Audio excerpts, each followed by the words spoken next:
जैन साथियों, आप सभी लोगों का एक बार फिर से स्वागत है आपके अपने ऑनलाइन प्लेटफॉर्म पर जिसका नाम है कुमार कॉन्सेप्ट आईएएस और मैं आपका साथी कुमार गौरव।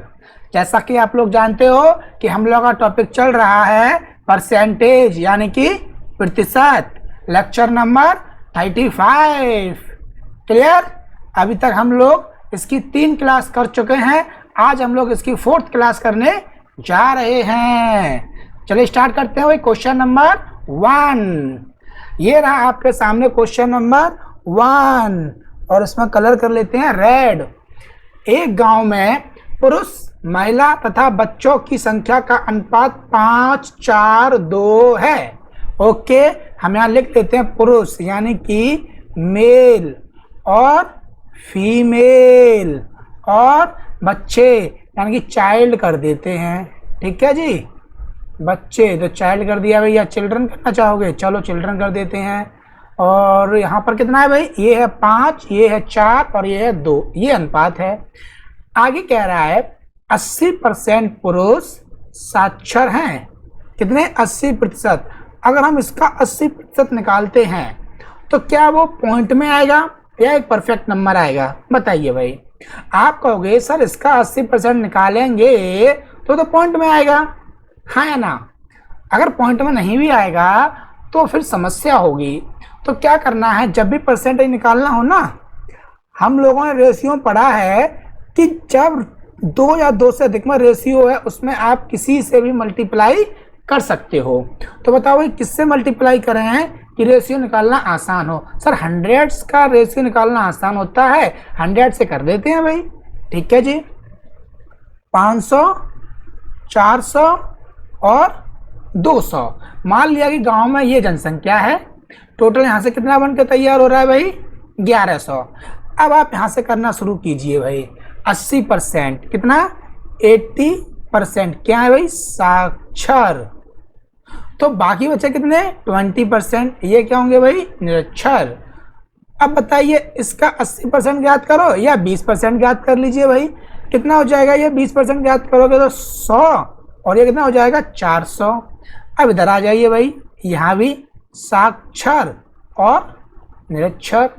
महिलाओं में कितना है? 40% निरक्षर है भाई। ये इधर आएगा 40%। तो बाकी कितना बचा? 60%। जब 40% निकालना है, 4 चौक 16 यानी 16 तो फिक्स है। अब सिर्फ 16 तो होगा नहीं, एक जीरो और लगा लीजिए भाई, 160। अब 1600 भी नहीं होगा, है ना? और बाकी कितना बचा? 240। ये भी हो गया। अब इधर आ जाइए, थोड़ा सा बहुत आसान है भाई, साक्षर और निरक्षर। बच्चे कितने हैं? यदि बच्चों की साक्षरता 90% हो, कितना? 90%, तो निरक्षर कितने होंगे? सिर्फ और सिर्फ 10%। यानी गांव तो बहुत बढ़िया है भाई, हाँ, जहाँ बच्चों की साक्षरता दर इतनी अच्छी है। ये कहाँ है भाई? ये उत्तर भारत में तो नहीं लग रहा, दक्षिण भारत का हो सकता है भाई। चलिए इसका 10% कितना हो गया? 20। और इसका कितना बाकी बचा भाई? 180। यहाँ तक कोई डाउट हमें नहीं। क्या पूछा उसने? तो उस गांव की निरक्षरता क्या है यानी कि परसेंटेज में। तो निरक्षरता एक ये है, एक ये है और एक ये है। तो वही निरक्षर यहाँ पर हमारे पास में कितने लोग आ गए, जरा टोटल लगा के बताना। 100, 160 यानी कि 260 और 20, सर 280 हो गए। अब बात है परसेंटेज की, तो कंपेरिजन किससे हो रहा है? गांव में, गांव की अपेक्षा। तो गांव में कितने लोग माने हैं? 1100 इंटू 100 कर दीजिए। परसेंटेज में कन्वर्ट करना है तो बस 1 2 11 से डिवाइड दिया, 11 2 जा 22, 6 हो गए। अब 5 चांस, 5 रिमेनिंग 11। ये आपके पास आ गया भाई। निरक्षरता की दर इतनी हो जाएगी। आसान है। अगर पूछता साक्षरता की दर तो वो भी हम लोग ज्ञात कर देते। इसी प्रकार से कोई डाउट किसी को भी? अगर डाउट हो तो आप कमेंट बॉक्स में लिख सकते हो, अदरवाइज हमारा व्हाट्सएप नंबर आपके स्क्रीन पर चल रहा है, वहाँ भी आप डाउट पूछ सकते हो। चलिए नेक्स्ट। हाँ जी भाई दोस्तों, क्वेश्चन नंबर 24। ए और बी बस द्वारा एक्स और वाई स्थान तक जाने का निश्चय करते हैं। ए के पास 10 रुपये है और उसे पता चलता है कि यह राशि 2 व्यक्तियों के बस के किराए का 80% है। बी के पास 3 रुपये होते हैं और ए को दे देता है, इसलिए बताइए संदर्भ में कौन सा कथन सही है। देखिए इतनी लंबी लैंग्वेज बना दी। क्लियर? ये सिर्फ एक ही एग्जामिनर कर सकता है, वो कौन? यूपीएससी। और जो हम लोग देखते हैं एसएससी में, रेलवे में या किसी भी अदर एग्जाम में, वहाँ पर जो लैंग्वेज होगी ना वो सिंपल होगी भाई। क्यों? क्योंकि वहाँ पर वो कैलकुलेशन मांगते हैं आपसे। लेकिन यूपीएससी में बच्चा इसीलिए फंस जाता है, वो समझ ही नहीं पाता है कि ये किस चैप्टर से है, और यही वो गलती कर देता है। आपको यूपीएससी का भी ये देखना ही नहीं है कि ये किस चैप्टर से है, प्रैक्टिकली समझिए। ए और बी बस द्वारा किसी स्थान से निश्चित कर रहे हैं। मान लीजिए आप दिल्ली में रहते हो और आपने दिल्ली में क्या किया, मुखर्जी नगर से यानी कि जीटीवी नगर से, और आपने कश्मीरी गेट के लिए एक बस पकड़ी, ठीक है। और आपने बस पकड़ी तो आप रोजाना जब बस से जाते हो तो आपका जो किराया है वो 5 रुपये लगता है। लेकिन आपने कम से कम 6 महीनों तक बस से सफ़र नहीं किया। क्यों नहीं किया? क्योंकि आप मेट्रो से जाते थे। 6 महीने हो गए, लेकिन अभी मेट्रो बंद है किसी कारणवश, मान लीजिए कोरोना या कोई भी XYZ, और बस चल रही है। तो आपने क्या किया, आप अपना नाम रख लीजिए, कुछ भी, चाहे यहाँ ए और बी है। आपका नाम है, मान लेते हैं हम लोग, जय शिव एंड अर्पित। अर्पित 2 दोस्त हैं। अब ये लोग जा रहे हैं तो जय शिव ने कहा कि चलते हैं भाई। अर्पित ने कहा कि नहीं जा सकते क्योंकि मेरे पास किराया नहीं है। जैसे कोई दिक्कत नहीं है, मेरे पास 10 रुपये हैं, टेंशन मत लो। तो देख सकते हो भाई 10 रुपये हैं। क्लियर? 10 रुपये हैं और दोनों लोग बस में चढ़ जाते हैं। लेकिन जब वो कंडक्टर भाई साहब के पास जाते हैं तो कंडक्टर भाई साहब उनसे एक ऐसी बात बोलता है कि दोनों के पैर के नीचे से जमीन खिसक जाती है। वो क्या? वो कहते हैं कि यह राशि, कौन सी, जो 10 रुपये है, यह राशि 2 व्यक्तियों के लिए बस किराए का मात्र 80% है, यानी कि 10 रुपये कंप्लीट नहीं है। तो अब क्या हुआ भाई, आपको यहाँ कैलकुलेशन के लिए मिल गया 80% के बराबर 10 रुपये। अब जैसे टेंशन में आया क्योंकि अर्पित ने पहले ही मना कर रखा था कि मेरे पास तो पैसे नहीं हैं। तो अब क्या किया जाए भाई साहब? अब तो दोनों लोग रिक्वेस्ट करने लगे लेकिन वो नहीं माने। तो जैसे ने कहा अर्पित से, देख लो भाई तुम्हारे पर्स में कहीं किसी कोने में कोई चिल्लर डल गई हो तो। अर्पित ने कहा ठीक है भाई देखते हैं। तो उन्होंने अपने पर्स में हाथ डाला और जहाँ पर फोटो वगैरह रखते हैं ना छुपा करके गर्लफ्रेंड का, तो वहाँ उन्हें कितने, अर्पित को मिल जाते हैं 3 रुपये। कितने मिल गए भाई? 3 रुपये मिल जाते हैं। अब ये 3 रुपये वो जयशिव को दे देते हैं भाई साहब, ठीक है। अब जयशिव के पास कितने रुपए हो गए? 13 रुपये हो गए। अब उन्होंने पूछा कंडक्टर भाई साहब से, टोटल बताइए दोनों किराया कितना हो गया। तो बताइए भाई 80% के बराबर इतना, ठीक है जी। तो 100% के बराबर कितना होगा? आप देख सकते हो कि ये इसका कौन सा भाग है भाई, 1/8 है। तो इसका भी आप कर सकते हो भाई। जब इसका 1/8 करोगे तो ये कितना हो जाएगा हमारे पास में, 100 डिवाइड बाई 8, यानी कि हमें 4 से 25 बार और 2 बार, तो 12.5 रुपये हो गए। कितने हो गए? 12.5 रुपये किराया बन गया। और आपकी टोटल कितना है? 13 रुपये। यानी कि पिछले वाले राजू भाई साहब की तरह नहीं है, यहाँ तो काम बन गया। तब निम्नलिखित में से कौन सा कथन सही है? यहाँ भी आपको ऑप्शन में 4 दिए जाएंगे। क्या दिए जाएंगे भाई? कि दोनों के लिए उनके पास सफिशिएंट है, ना ज़्यादा ना कम, तो गलत होगा। क्या 50 पैसे कम पड़ रहे हैं? ये भी गलत होगा। क्या 2 रुपये अधिक हैं? ये भी गलत हो जाएगा भाई। और क्या 50 पैसे एक्स्ट्रा हैं, बच रहे हैं? हाँ जी भाई, ये सही हो जाएगा। यहाँ पर वो लोग कम पट खा सकते हैं जाकर टॉफ़ी, ये ठीक है। तो उम्मीद है सवाल की जो इसका नेचर है आपको समझ में आया होगा भाई, कि यूपीएससी किस प्रकार के प्रश्न आपसे पूछती है। जो डर गया वो घर गया, तो डरना बिल्कुल भी नहीं है, उससे भिड़ जाना है। प्रैक्टिकली आपको जितना आता है उतना आप कीजिए। आपको इसमें हाई लेवल का मैथ नहीं चाहिए, लेकिन आपका जो माइंड है ना वो हाई लेवल का होना चाहिए। मैथ कम आता है मानते हैं, लेकिन माइंड में जो आपकी तर्क शक्ति होती है ना वो कम नहीं होना चाहिए। प्रैक्टिकली यूपीएससी आपसे सिर्फ यही देखना चाहता है कि आपका माइंड कितना चलता है भाई। ओके, नेक्स्ट, चीनी के मूल्य में 20% की कमी हो जाती है भाई। ये आपके लिए इम्पोर्टेंट टॉपिक है, ध्यान रखना। यहाँ से एक प्रश्न प्रत्येक एग्जाम में आता ही आता है, तो इसे समझना जरूरी है। चीनी के मूल्य में 20% की कमी हो जाती है, वही सवाल है जो हम लोगों ने स्टार्टिंग में किए थे। तो हम लोग यहाँ मान लेते हैं भाई old price and new price. Old price हमारे पास में हमेशा 100, तो न्यू 20 की कमी हुई यानी कि 80। है या ना? ओके, अब देखिए जब भी आपसे पूछा जाएगा कि बताइए न्यू प्राइस क्या है, तो अब क्या करोगे भाई, 160 रुपये में कितना 8 किलो चीनी अधिक खरीद रहा है, तो 8 किलो ना, और ये पूछा प्रति केजी, तो बताइए 1 किलो चीनी कितने में अधिक खरीदेगा भाई, 160/8 में। क्लियर? इसी प्रकार ओल्ड प्राइस के लिए भी आप सेम टू सेम यही करोगे, 101 किलो चीनी अधिक या कम का कीमत आपने ज्ञात कर लिया है, ये क्या भाई अधिक है ये, ठीक है। अब इनटू, तो आप ये बताइए रुपए में यहाँ कितना कम हो रहा था भाई, 20%, तो ऊपर आ जाएगा 20, क्योंकि ये बैलेंस बन जाएगा भाई, इधर कम इधर अधिक तो इधर कम। इसी प्रकार यहाँ भी 20 हो जाएगा, चाहे अधिक हो या कम हो वो आपस में इंटरचेंज हो जाएंगे। अब ये सारा डिपेंड करता है बेस पर कि हम कंपैरिजन किससे कर रहे हैं। तो न्यू प्राइस पर आने के लिए आपने कंपैरिजन किससे किया भाई, ओल्ड प्राइस से। तो यहाँ पर जब भी हम न्यू प्राइस याद करोगे ना, तो आपको वैल्यू रखनी होती है 100, ये फिक्स है। और जब आपको ओल्ड प्राइस याद करना है, तो ओल्ड प्राइस के लिए आप समझते हो ओल्ड प्राइस पर जाना होता है, तो कंपैरिजन किससे करते हैं, न्यू प्राइस से। तो यानी कितना हो जाएगा यहाँ 80। ये बात उन्हीं लोगों की समझ में आएगी आसानी से जिन्होंने फर्स्ट एंड सेकंड वीडियो देखी है परसेंटेज की। Got it? ये आपका इतना, ये 3 1 2 3 ये 3 फिक्स है, बस यही चेंज होता है इसमें, और ये इस बेस पर। अब आगे लाइन में आपका आंसर आ जाएगा भाई। तो इसमें पूछा जा रहा है तो कमी होने से पहले यानी कि प्रारंभिक, ये पूछा जा रहा है आपसे। तो बताइए भाई ये कितने चांस, 2 बार, और ये से कितने बार, 4 बार, और इससे कितने बार, 5 बार, यानी कि 5 रुपये प्रति केजी चीनी थी पहले। अब 20% की कमी हो गई तो कितनी कीमत हो जाएगी भाई, अगर आप 20% कम करोगे इसका 1 रुपया, तो ये 4 रुपये निकलनी चाहिए। जरा चेक कर लेते हैं, कैसे चेक करोगे भाई, यहाँ से आपने ये 1 जीरो से ये 1 जीरो से ये, इससे 2 बार, और 2 दूनी 4 रुपये प्रति केजी। समझ में आ गया कि नहीं? चलिए नेक्स्ट,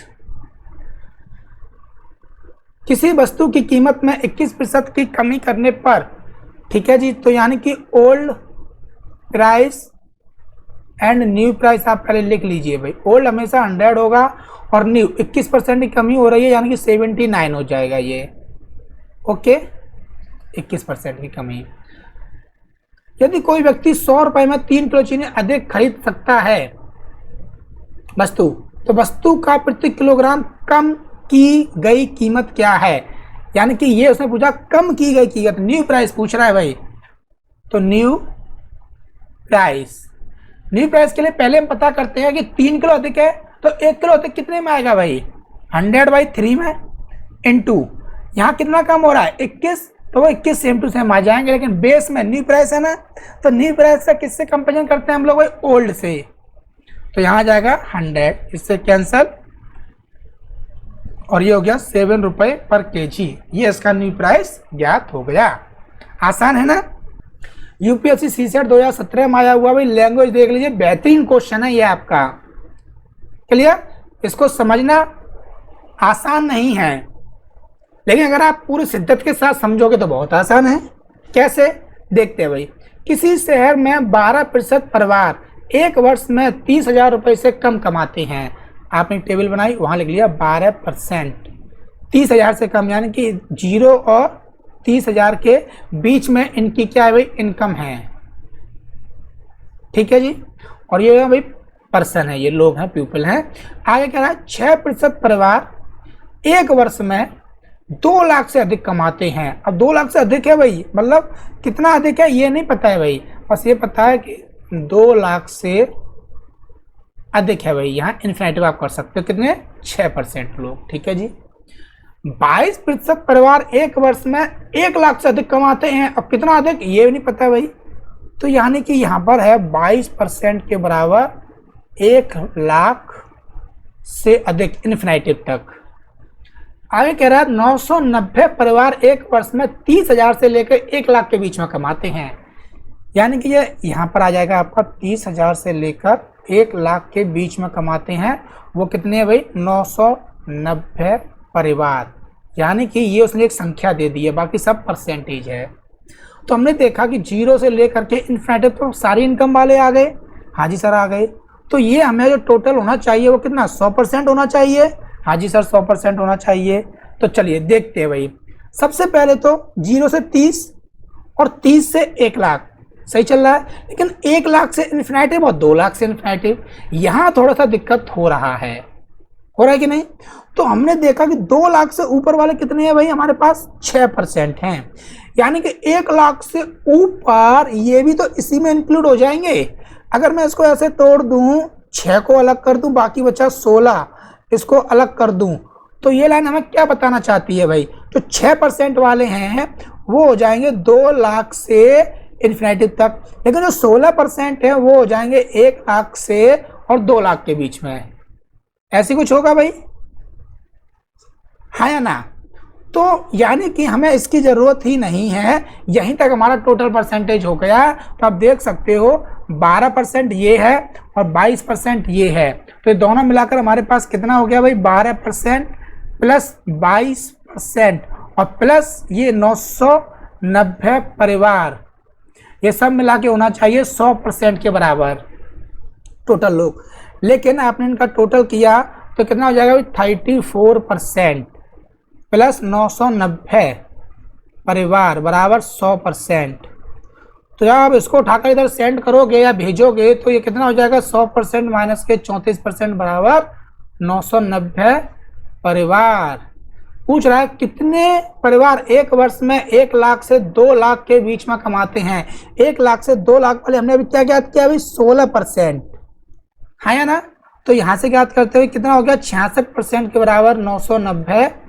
तो आपने 33 से 2 बार और ये आपने 33 से काट दिए 3 बार, यानी कि 1% के बराबर आ गया कितना, 15। हमें ज्ञात क्या करना है, 16%। तो 16% के बराबर हो जाएंगे 15 गुणा 16 और ये 225 और 15 240 परिवार हमारे पास ऐसे हैं जो कि 1 लाख से लेकर 2 लाख के बीच में कमाते हैं। समझ में आ गया, अच्छा प्रश्न था। ऐसे यूपीएससी प्रश्न पूछते हैं हैवी। कुछ लोग कहते हैं सीसेट बहुत आसान है, इतना भी आसान नहीं जितना कि हम लोग समझ लेते हैं, और यही एक रीजन होता है जिसकी वजह से 2020 में आप देखोगे इतने लोग इसमें इस बार अनक्वालिफाई हुए हैं कि मतलब कुछ कहा ही नहीं जा सकता। हम लोग ओवर कॉन्फिडेंस हो जाते हैं। और आप ध्यान रखिए ये यूपीएससी है, इसमें जो आपकी चेन बनी हुई है ना, इस चेन में अगर कोई एक कड़ी भी कमजोर हुई तो आप बाहर हो। और शायद आपने नोटिस नहीं पड़ा कि जब तक आपका सीसेट क्वालिफाइंग नहीं होगा तब तक जीएस की नोटबुक कॉपी चेक ही नहीं होगी, और चेक ही नहीं होगी फिर क्या फायदा।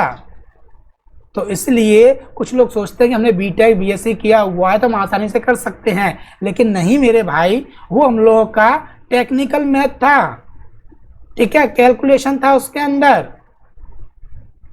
लेकिन ये अलग है, ये प्रैक्टिकली लाइफ से जुड़ा हुआ नॉन टेक्निकली। तो इसलिए इसे एक बार पढ़ना ही पड़ेगा, चाहे आप खुद से पढ़िए।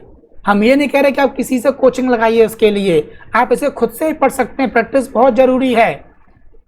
और अब यूपीएससी कुछ ऐसे करते जा रहा है, आप जानते हो 2014 के बाद से, जब से क्वालिफाइंग नेचर का हुआ है, पहले मात्र 5 प्रश्न आते थे मैथ से, और अब 55 है मैथ प्लस रीजनिंग का स्कोर। आप चेक कर लीजिए पिछले 4 सालों का, 16 से लेकर के 20 तक, यानी 5 सालों के लिए, कभी 50 कभी 55, 50 55 50 55 ये चल रहा है। पिछले साल भी 50 और 30 का रेशियो है। यदि कोई सोचता कि मैं सिर्फ 30 कॉम्प्रिहेंशन है उन्हीं करके पास हो जाऊंगा, तो ये सबसे बड़ी बेवकूफ़ी होगी, हाँ या ना। तो कॉम्प्रिहेंशन माना आसान होते हैं, लेकिन इतने भी आसान नहीं कि सिर्फ और सिर्फ आप कॉम्प्रिहेंशन के दम पर ही क्वालिफाई हो जाओ। तो इसीलिए कहते हैं एग्जाम आपका बेशक आगे शिफ्ट हो गया है, लेकिन आप अपनी मेंटलिटी को आगे शिफ्ट मत कीजिए। जो भी आपका कमजोर सब्जेक्ट है उसके ऊपर आप थोड़ा फोकस डालिए, ध्यान दीजिए, इस समय को अच्छे से यूज कीजिए। और जो सब्जेक्ट कमजोर है उसको इतना मजबूत कर लीजिए ना कि कमजोर नाम का शब्द भी आपके आसपास ना हो, आपका वो सब्जेक्ट फेवरेट बन जाए।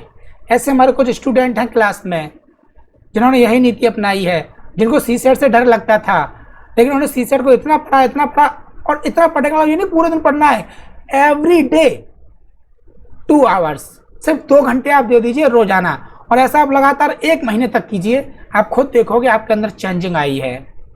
क्लियर? चलिए आज के लिए इतना ही करते हैं। अपना और अपने परिवार का ध्यान रखिए। जय हिंद, जय भारत।